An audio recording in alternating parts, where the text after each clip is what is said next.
Leksiyimizni davamlaştırmamız, hürmetli vatandaşım. Endi sizlarga aytadigan mundaq bir xabar. Shu 2 kun ichida cho'ng davlatlar o'rtasidagi munosabatlarda zo'r o'zgarish, masalan, Amerika Jungo o'rtasida zo'r o'zgarish bo'ldigandek turdi. Shu 2 kun ichida orqa-orqadan 5-6 parcha maqola keldi. Men uni sizlarga leksiya qilib so'zlashga tayyorlik qilolmadim. Hozir shu leksiya, shu maqolalarning, masalan, shu maqolalarning mavzulari bilan sizlarni tanishtirib, undan keyin bir ikki jumla analiz qilishni sizlar bilan birlikda elib boramiz. Birinchi mavzu bunda. Aradan 40 yil o'tganda Amerika avtomatkillari Tayvan portiga kirdigan bo'ldi. Mavzuli xabar 6-oyning 29-kuni Vanvitor betida e'lon qilindi. Prezident Trump Chaushanga harbiy harakat qo'llanishga qo'l silib, tayyorlik qilyapti. Mavzuli xabar 6-oyning 29-kuni Vanvitor betida e'lon qilindi. Ikkinchi. Uchinchi, bir cho'ng davlat Jungoga qarshi urush tayyorlik qilyapti. Ozodlik armiya javob qaytardi. Mavzuli xabar 6-oyning 29-kun Vanvitor betida e'lon qilindi. To'rtinchi xabar. Prezident Trump Jungoning bir bankisiga embargo yurgizdi. Mavzuli xabar 6-oyning 29-kuni Vanvitor betida e'lon qilindi. 5. Jungo Amerikaning shirin oylari oxirlashdi. Texmi ko'p bo'ron chapqon pot ardi yetib keldi. Vanvitor bit.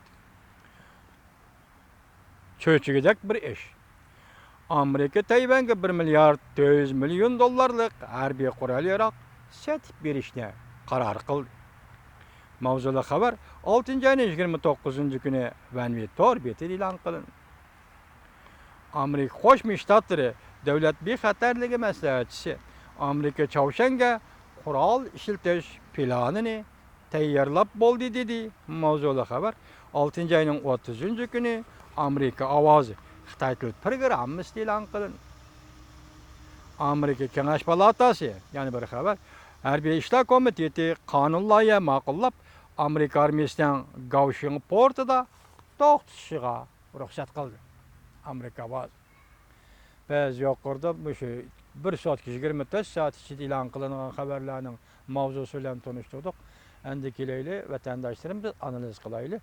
Biz baştan oxiri vaziyat deb so'zlab kelyapmiz. Vaziyat eng asosiysi cho'ng davlatlar o'rtasidagi munosabatlar o'zgarishdan paydo bo'ladigan vaziyatdir. Cho'ng davlatlar o'rtasidagi munosabatdan paydo bo'ladigan vaziyatdir. Biz baştan oxiri so'zladik. Prezident Trump Jungo hukumatining Chaoshanni bartaraf qilishi to'g'risida 100 kunlik muhlat bergan degan edi. Hozir ham oldimizda 7-oyda bu 100 kunlik muhlat to'shadi.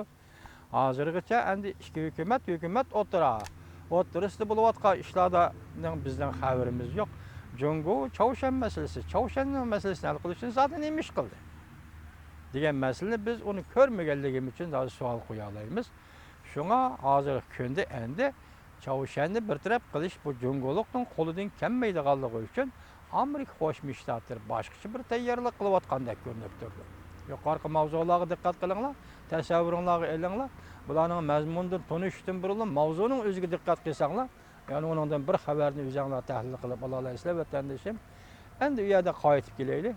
Biz yaqinda sizlarga Jungo Xalq Jamhuriyati hukumati emasdan tashqi ishlar ministri Wang Yi apandining ko'p tirishchanliklarni ko'rsatib, Panama bilan diplomatik munosabat o'rnatganligini.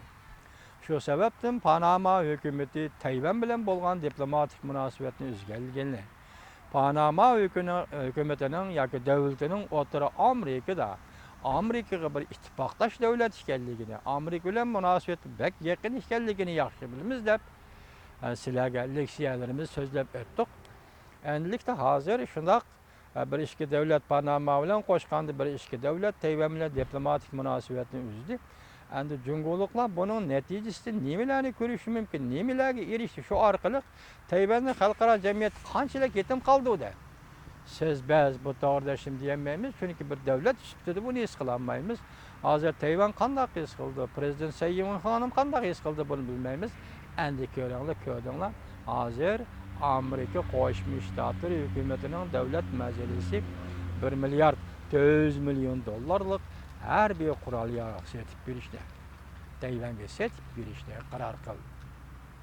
Shuning bilan mushkilchilikga yana bir xabar.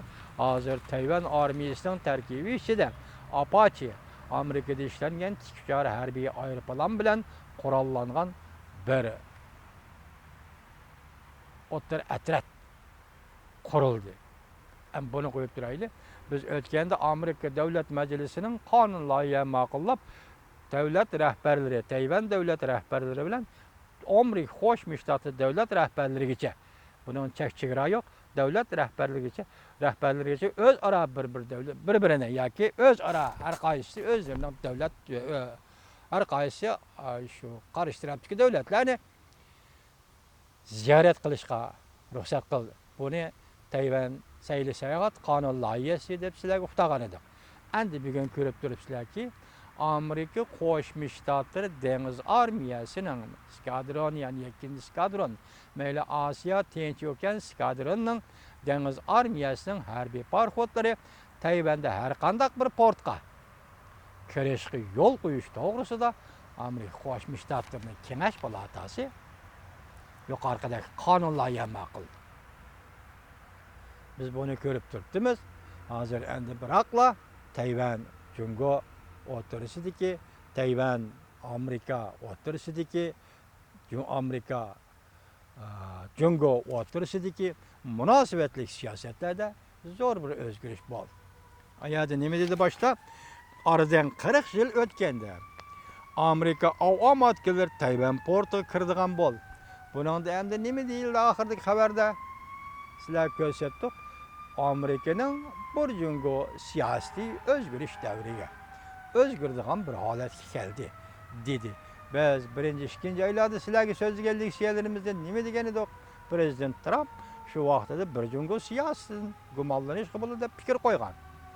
O'tirg'i fikr qo'ygan, lekin jungo bilan bo'lgan diplomatik munosabatlar va yana boshqa munosabatlar bo'lib, eng asosiysi Chavshanga qaratilgan siyosat, tashqi siyosat masalasida Jungo Amerika ikki davlat yaqinlashgan edi. Chavshan masalasi hal qilishda bir fikr kelgan edi. Endi bugun oxiri sizning bizning biladiganimiz Chavshan masalasini bir taraf qilishda Jungo hukumati hech qanday bir ijobiy yoki natija ko'zi ko'rinarli bir natija yaratadi. Bundaq ahvol aslida Amerika Qo'shma Shtatlar hukumati davlat majlisi va prezident Trump boshidagi bir jungo siyosatini yana qayta o'ylashamda qanday? Masala shu yerga berib kelgandik. Endi hozir nima? Bu yerda hozir biz deyotgan narsa ma'lum bo'lgandan shu bo'ldiki, 40 yildan keyin, oradan 40 yil o'tgandan keyin Amerika Qo'shma Shtatlar dengiz armiyasining harbiy parxodlari Tayvandan Kaohsiung portiga kirishi bo'ladi. Tayvanning har qanday portiga kirib to'xtasi bo'ladi deb qaror chiqadi degan gap. Hozir endi Tayvan Jungo Tayvan, Amerika Jungo, Amerika Tayvan o'tirisidagi bir-biriga munosabatli siyosatlarda yana qanday zo'r o'zgarishlarning bo'lganligini oldimizda ko'rib olaymiz. Anaqadagi yana bir yangi gap o'tirg'i chiqqani, prezident Trump Jungoning bir bankisiga, hatto Chavshanga munosabatli savdo, tijoratga munosabatli shaxsiylarga embargo yurgizganligini o'tirib qo'ydi. Buning mazmunidan qaraganda bu embargoning ta'siri intayin zo'r bo'lg'idek. Chunki buning ichida Jungoning bir bankisi Chavshanga pul yuvib berayotgan bir bank ekan. Pul yuvib berayotgan bir bankga embargo qo'yilgan bo'lsa, Amerika Qo'shma Shtatlari vaqtida Chavshan Jungo o'tirisidagi savdo munosabatlari qanday bo'ladi? Biz buni oldimizda ko'ramiz. Demak, bugungi xalqaro vaziyatning yana 2 kun ichida shunday shiddatli tezlik bilan o'zgarishi. Shundaqla Makmatis davlat bexatarligi komitetining maslahatchisi Makmatisining Chavshanga harbiy qurol bilan muomala qilishga harakat qilishning vaqti yetib kelganligini hozir Chavshan masalasining dunyoda intayin jiddiy bir masala bo'lib qolganligidan shuningdek vaziyatning nima ekanligini ko'rib ola olasiz, hurmatli vatandoshlar.